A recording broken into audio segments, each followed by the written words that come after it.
எல்லாருக்கும் வணக்கங்க. இந்த வீடியோவில் பார்த்திங்கன்னா காலையில் வந்துட்டு நம்ம செய்கிற வீட்டு வேலைகள்லாம் பார்க்கலாம். இன்றைக்கி பார்த்திங்கன்னா நேரமாக எந்திரிச்சு வாசல் கூட்டி சாணி தெளிக்கலான்னு சொல்லிட்டு எந்திரிச்சாச்சு.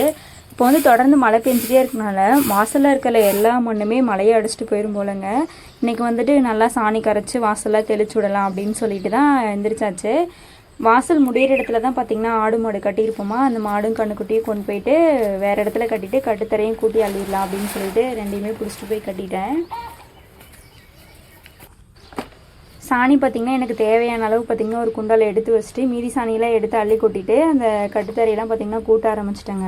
நிறைய சாணி எடுத்து வச்சுருக்கேன். ஏன் அப்படின்னா ஃபுல்லாக மண் எல்லாமே கரைஞ்சிட்டே வந்துருச்சு. கொஞ்சம் கெட்டியாக தெளித்தோம் அப்படின்னா ரொம்ப நாளைக்கு நல்லாயிருக்கும்.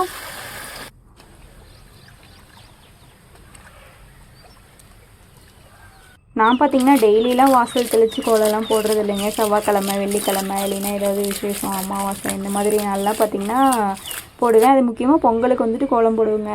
ஏதோ நம்மளுக்கு தெரிஞ்ச மாதிரி கோலம் போடுறது. நம்ம போடுற கோலத்தில் யாரும் பார்த்து போடுற அளவுக்குலாம் இருக்காது. நானே ஏதாவது ஃபோனில் பார்த்துட்டு வந்து தான் போடுவேன். இந்த கோலம் எப்படி இருக்குது அப்படின்னு சொல்லிட்டு சொல்லுங்கள். எப்போ கோலம் போட்டாலுமே நான் அதுக்கு மஞ்சள் குங்குமம் வச்சு பூ வச்சுருவேன். கோலம் போட்டு முடிச்சதுக்கப்புறமா பார்த்திங்கன்னா பால் கறக்க வந்துட்டேன். டெய்லி நான் பால் கறக்கிறது இல்லை. எங்கள் ஆயா வந்துட்டு உடம்பு சரியில்லை, இல்லைன்னா ஊருக்கு போயிட்டாங்க அப்படின்னா பால் கறக்கிறதுக்கு வருவேன். பால் கறக்கிறது பார்த்திங்கன்னா கொஞ்சம் கஷ்டமான வேலை தான். கையெல்லாம் பார்த்திங்கன்னா அந்த கட்டை விரல் பிடிச்சி இழுக்கிறோம் இல்லையா, ரொம்பவே வலிக்க ஆரம்பிச்சிடும். நான் வந்து பார்த்திங்கன்னா யூஸ்வலாக அவங்க கறக்கிற பாலை விட 1/2 லிட்டர் கம்மியாக தான் எனக்கு வரும் நான் கறந்தேன் அப்படின்னா. இந்த மாடு பார்த்திங்கன்னா என்னை வால்லையே வெளின்னு எடுத்துட்டுருச்சு. 4-5 டைம் அடிச்சிருச்சு. கண்ணிலேயே பயங்கரமாக ஒழிச்சிது. கொசு வந்துட்டு இருக்குல்லையே, கொசு அந்த மாட்டிலாம் பார்த்திங்கன்னா கொஞ்சம் நேரம் ஆனதுனால நிறைய மிக்க ஆரம்பிச்சிருச்சு. அதனால் செம்மையை அடி வாங்கிட்டு இப்படியும் பால் கறந்துட்டேன். பால்லாம் கறந்து முடிச்சுட்டு பார்த்திங்கன்னா பூ பறிக்க வந்தாச்சுங்க. நம்ம வந்துட்டு ஒரு பூ பறிக்க வரப்பயே பார்த்திங்கன்னா நல்லா வெயில் வர ஆரம்பிச்சிருச்சு. பூ வந்துட்டு பார்த்திங்கன்னா இப்போ கொஞ்சம் கம்மியாக தான் வருது. கம்மியாக வந்தாலுமே தனியாலாம் பூவே பறிக்க முடியாதுங்க. பூ பறிக்கிற வேலை கொஞ்சம் கஷ்டமாக தான் இருக்குது. எப்போ பார்த்தாலும் பார்த்திங்கன்னா நாங்கள் ஒரு 3 பேர் சேர்ந்து பார்த்திங்கன்னா பூ பறிச்சிருவோம். இப்போ பார்த்திங்கன்னா ஒரு 1/2 கிலோ பக்கமாக வருது. 2 வாரத்துக்கு முன்னாடி பார்த்திங்கன்னா ஒரு 2 கிலோ பக்கமாக வந்துச்சு. 2 கிலோ 2.5 கிலோலாம் வந்துச்சு. அப்போ பார்த்திங்கன்னா ரேட்டு கம்மி தான். இப்போ வந்து கிலோ 500-600 ரூபாய்க்கு விற்கிது. இப்போ 1/2 கிலோ பூ தாங்க வருது. இப்படியே தான் மாற்றி ஆகுது. என்றைக்காவது ஒரு நாள் வந்துட்டு நல்லா கிளிக் ஆகும். ரேட் அதிகமாக்கிறப்போ பூ வரும்னு நினைக்கிறேன். நாங்கள் 3 பேர் சேர்ந்து பார்த்திங்கன்னா இவ்வளோ பூ தான் பறித்தோம். ஏன்னா பூ பார்த்திங்கன்னா கம்மியாக தான் இருக்குது. ஒரே ஆளாக பார்த்திங்கன்னா பறிக்க முடியாது, ரொம்ப கஷ்டமாக இருக்குங்க.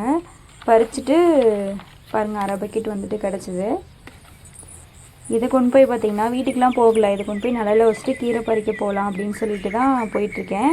நான் ஃபஸ்ட்டு பார்த்திங்கன்னா கீரை பறிக்க தான் வந்தேன். இவங்க 2 பேர் பூ பறிச்சுருந்தாங்க. ஆனால் நீ வா, நான் வந்து கீரை பறிச்சு தரேன்னு எங்கள் வீட்டுக்காரர் கூப்பிட்டாரா. அதனால் பார்த்திங்கன்னா எல்லோரும் சேர்ந்து பூ பறித்ததுக்கப்புறமா இப்போ பார்த்திங்கன்னா கீரை பறிக்க கிளம்பியாச்சு. பருத்திக்காட்டில் தாங்க கீரை வந்திருக்கு. ஏற்கனவே பார்த்திங்கன்னா பருத்திக்காடு 2 டைம் கொத்தியாச்சு. இப்போ 3வது டைம் பார்த்திங்கன்னா புல் கீரை எல்லாமே வர ஆரம்பிச்சிருச்சு. திருப்பி கொத்தணுமா என்னன்னு சொல்லிட்டு தெரியல என்ன பண்ணுவாங்கன்னு. கீரை இப்போ தான் புதுசாக வரதுனால நல்லா ஃப்ரெஷ்ஷாக இருந்தது. இந்த மாதிரி இளங்கீரையாக பறித்து சாப்பிட்டோம் அப்படின்னா நல்லா டேஸ்ட்டாக இருக்கும் முத்தின கீரையை விட. கீரை பார்த்திங்கன்னா அங்கொன்று இங்கொன்று தான் இருக்கும். 3 காடுமே தேடி கீரை பறிக்கலாம் அப்படின்னு சொல்லிட்டு வந்தாச்சு. ஒரு பை எடுத்துகிட்டே வந்துட்டேன். எங்கள் வீட்டுக்காரர் வரேன்னு சொன்னார்ல, அவரே எடுத்துகிட்டு வந்துட்டேன் கீரை பறிக்கிறதுக்காக. நிறைய டிஃப்ரெண்ட்டான கீரைலாம் இருந்துச்சுங்க. முக்கியமாக பார்த்திங்கன்னா தொய்யக்கீரை தான் இப்போ அதிகமாக இருந்துச்சு. தொய்யக்கீரையும் பாசாக்கீரையும். இந்த கீரை பார்த்திங்கன்னா தொய்யக்கீரை வந்து நல்லா டேஸ்ட்டாக இருக்குங்க. எல்லா ஊர்லேயும் கிடைக்கும்னு நினைக்கிறேன். கடையில் வந்துட்டு அவ்வளோக்கு கிடைக்கிறதில்ல. அடுத்தது பார்த்திங்கன்னா முருங்கைக்கீரை. நாங்கள் முருங்கை மரம் வச்சுருக்கோமோ, அதுக்கு அதோடய விதைலாம் கொட்டி பார்த்திங்கன்னா குட்டி குட்டியாக முருங்கை செடி வந்து முளைச்சிருந்துச்சு. நம்ம ஏன் அந்த கீரையை விடுவானு சொல்லிவிட்டு அந்த முருங்கைக்கீரையும் பார்த்திங்கன்னா நான் பறித்து எடுத்துட்டேன். ரொம்ப குட்டியாக இருந்துச்சு. கடையிறத போட்டு கடைஞ்சோம் அப்படின்னா நல்லாயிருக்கும். இது பார்த்திங்கன்னா மூக்கரட்டை கீரை இல்லை இது வந்து சாட்டின கீரைங்க. இதுவும் பார்த்திங்கன்னா தனியாக சமைச்சு சாப்பிட்றாங்க. நம்ம வந்து கடையிறதானு சொல்லிட்டு கிடைக்கிற எல்லா கீரையுமே நான் கொஞ்சம் பறிச்சுட்டு இருந்தேன். இது பார்த்திங்கன்னா தாரா, நயன்தாரா இல்லைங்க, வெறும் தாரா. இந்த கீரை பேர் வந்துட்டு தாரான்னு எங்கள் ஒரு பக்கம் சொல்லுவாங்க. வேறு பேர் ஏதாவது இருந்ததுன்னா கமெண்ட்ஸில் சொல்லுங்கள். இந்த கீரை பார்த்திங்கன்னா பாசாக்கீரை. இது பார்த்திங்கன்னா இந்த மாதிரி இளங்கீரையாக இருக்கும்போது பறித்து சமைச்சோம் அப்படின்னா நல்லாயிருக்கும். பெருசானா கொஞ்சம் காசக்குன்னு சொல்லுவாங்க. இது பாருங்கள் குட்டி வாழை மரம் மாதிரியே இருக்குல்ல, இது பார்த்திங்கன்னா காணாவாழை. இதையும் போட்டு நம்ம சமைச்சு சாப்பிட்லாம். பேசிக்காக பார்த்திங்கன்னா எல்லா கீரையுமே சாப்பிட்லாம் போல். நம்மளுக்கு தான் தெரியல, ஒவ்வொரு ஊரில் இது சாப்பிட்லாம் அது சாப்பிடக்கூடாதுன்னு சொல்லிட்டு கொஞ்சம் சொல்லுவாங்க. பருத்தி காயெலாம் பார்த்திங்கன்னா ஒரு கொஞ்சம் நல்லா பெருசாக தான் வருது காய். செடியெலாம் பார்த்திங்கன்னா ஆனால் மழை பெஞ்சிட்டே இருந்ததுனால கொஞ்சம் சாயுதுங்க. இந்த பருத்திக்காட்டில் பார்த்திங்கன்னா நாங்கள் நிறைய வந்து அமௌண்ட் இன்வெஸ்ட் பண்ணியிருக்கோம். அது இல்லாமல் ரொம்பவே கஷ்டப்பட்டு நிறைய வேலை செஞ்சுருக்கோம். எவ்வளோ காய் வரப்போகுதுன்னு சொல்லிட்டு தெரியல. பூ பாருங்களேன் எல்லோ கலரில் பூத்து அது வாடும் போது பார்த்திங்கன்னா அப்படியே பிங்க் கலர் மாதிரி மாறிடுது. அதே மாதிரி பார்த்திங்கன்னா இந்த பருத்திக்காய் இருக்கு இல்லையா, அந்த குட்டிக்காய் சாப்பிட்டோம் அப்படின்னா அது ஒரு மாதிரி இனிப்பாக டேஸ்ட்டாக நல்லாயிருக்கும். யாரெல்லாம் சாப்பிட்ருக்கீங்க? 2 பேரும் சேர்ந்து பார்த்திங்கன்னா ஓரளவுக்கு கீரை பறிச்சிட்டோம். இந்த பருத்திக்காட்டில் பார்த்திங்கன்னா இந்த காயெல்லாம் இப்போ தான் வர ஆரம்பிச்சிருக்கு. எல்லா காயும் பறித்து பாருங்கள் எப்படி சாப்பிட்டு வச்சுருக்கு. எலி பெருக்கான்னு சொல்லுவாங்க இல்லையா, அதெல்லாம் பார்த்திங்கன்னா காடு ஃபுல்லாக ஒரு காலில் கூட இல்லாதே இல்லைங்க, அவ்வளோ சாப்பிட்டு வச்சுருக்கு. இதெல்லாம் சாப்பிட்டது போக எவ்வளோ பருத்தி வரப்போதோ தெரியலங்க. இந்த பெருக்கானுக்கு ஏதாவது பண்ணணும், ஏதாவது ஐடியா தெரிஞ்சுது அப்படின்னா கண்டிப்பாக ஷேர் பண்ணுங்கள் கமெண்ட்ஸில். நாங்கள் வந்து அதை ட்ரை பண்ணுறோம். இந்த மேல் பருத்தி காட்டில் பார்த்திங்கன்னா இதுக்கு முன்னாடி வந்துட்டு கொத்தரங்காய் போட்டிருந்தோமா, அதோட விதைகள்லாம் பார்த்திங்கன்னா விழுந்து இப்போ வந்து முளைச்சி வந்திருக்கு. மொத்தமாக பார்த்திங்கன்னா ஒரு 15 to 20 செடி இருக்கும். அதை ஃபுல்லாக பறித்தோம் அப்படின்னா ஒரு நாளைக்கு சமைக்கிறதுக்கு வந்துட்டு காய் வந்துட்டு வந்துடும். அது வந்துட்டு நல்லா கொஞ்சம் திரண்ட காயாக வந்துருச்சு. அதனால் கொத்தரங்காயும் பறிச்சுட்டு கீரையும் பறிச்சுட்டு வீட்டுக்கு வந்துட்டு கிளம்பியாச்சுங்க. வீட்டுக்கு போகிற வழியில் பார்த்திங்கன்னா தண்டுக்கீரை இருந்துச்சு. ஏன் அந்த கீரையும் விடுவானுன்னு சொல்லிட்டு அதையும் பறிச்சுட்டு, நிறையா இருந்தது அப்படின்னா தண்டுக்கீரையை வந்துட்டு தனியாக வணக்கி சாப்பிட்டோம். பொரியல் மாதிரி செஞ்சு சாப்பிட்டோம்னா நல்லாயிருக்கும். கம்மியாக இருந்ததுன்னா அதையும் பறிச்சுட்டு வந்துட்டேன். பாருங்கள் இந்த அளவுக்கு தான் கொத்தரங்காய் கிடச்சிது. ஒரு நாளைக்கு சமைக்கலாம். கீரையெல்லாம் கொட்டி வச்சுட்டு பூவை வந்து ஃபஸ்ட்டு க்ளீன் பண்ணி கடைக்கு கொடுத்து விடணும். ஏன்னா லேட்டானா அப்படின்னா ரேட் வந்து கம்மி பண்ணிடுவாங்க. இன்றைக்கி பார்த்திங்கன்னா 1/2 கிலோவுக்கு கொஞ்சம் 542 கிராம் இருந்ததுங்க. 1/2 கிலோ இருந்தது. அது வந்துட்டு கடைக்கு கொடுத்து விட்டதுக்கப்புறமா கீரையெல்லாம் சுத்தம் பண்ணலாம் அப்படின்னு சொல்லிட்டு வந்தாச்சு. கீரை பாருங்களேன் எவ்வளோ ஃப்ரெஷ்ஷாக இருக்குதுன்னு சொல்லிட்டு, அவ்வளோ ஃப்ரெஷ்ஷாக இருந்தது, பார்க்கவே சூப்பராக இருந்தது. இதெல்லாம் வந்துட்டு பார்த்திங்கன்னா க்ளீன் பண்ணி எடுக்கணும். மழை பெஞ்சு அதோட மண்ணெல்லாம் ஓட்டிகிட்ருக்கோம், அதெல்லாம் நல்லா தட்டி எடுக்கணுங்க. எங்கள் ஆயா பார்த்திங்கன்னா ஒரே கம்ப்ளைண்ட்டு பாப்பா மேலே. நாங்கள் 2 பேருமே கீரை பறிக்க போயிட்டோமா, ஆயா தான் பார்த்துக்கிட்டாங்க. எங்கேயுமே நகர விடலை, அழுதுகிட்டே இருக்கா, அதை பண்ணுறா இதை பண்ணுறான்னு சொல்லிகிட்டு இருந்தாங்க. அது கூடயே பார்த்திங்கன்னா கீரையும் வந்துட்டு இந்த புல்லுலாம் இருக்கும், அதெல்லாம் க்ளீன் பண்ணிவிட்டு நல்லா தண்ணி ஊற்றி வாஷ் பண்ணி எடுத்துக்கலாம். மண்ணெலாம் இருக்கனால ஒரு 2-3 டைம் வந்துட்டு வாஷ் பண்ணால் தான் அதோட மண்ணெல்லாம் நல்லா போகும். நல்லா நிறைய தண்ணி ஊற்றி வாஷ் பண்ணி எடுத்துக்கோங்க. கடையில் வாங்குகிற கீரைகளில் பார்த்திங்கன்னா அவ்வளோக்கு மண் இருக்காது. இந்த மாதிரி காட்டில் பறிக்கும்போது நிறையா மண் இருக்குங்க.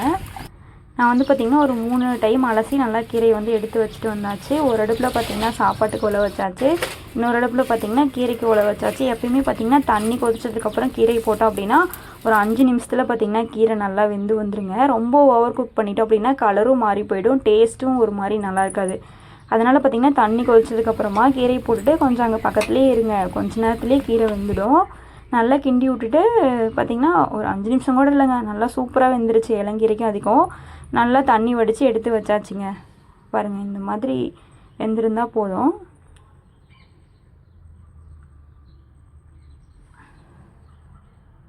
அடுத்ததாக பார்த்திங்கன்னா வாங்க இன்றைக்கி எப்படி கீரை கடையில். எங்கள் ஆயா தான் எப்பயுமே கீரை கடை வாங்க. நான் எல்லா பொருளுமே ரெடி பண்ணி கொடுத்துட்டேன். வெங்காயம் தக்காளிலாம் அரிஞ்சு வச்சுட்டேன். எண்ணெய் ஊற்றி கடுகு சீரகம் போட்டு வெங்காயம் மிளகாய் பூண்டு இதெல்லாம் போட்டுட்டு நல்லா வதக்கிடுங்க. கொஞ்சம் கருவேப்பிலை தலையும் போட்டுட்டு நல்லா வதக்கணும். நல்லா வதங்கினதுக்கப்புறமா இந்த மிளகெல்லாம் பாருங்களேன் நல்லா அந்த ஒரு மெரூன் கலர் மாதிரி மாறுனுச்சு அப்படின்னா அது ஒரு வாசனையாக டேஸ்ட்டாக இருக்கும். தக்காளியும் போட்டுட்டு உப்பு போட்டு நல்லா வதக்கிட்டு நம்ம இந்த கீரை கூட வந்துட்டு அதை எடுத்து போட்டு கடைஞ்சோம்னா வேலை முடிஞ்சுதுங்க.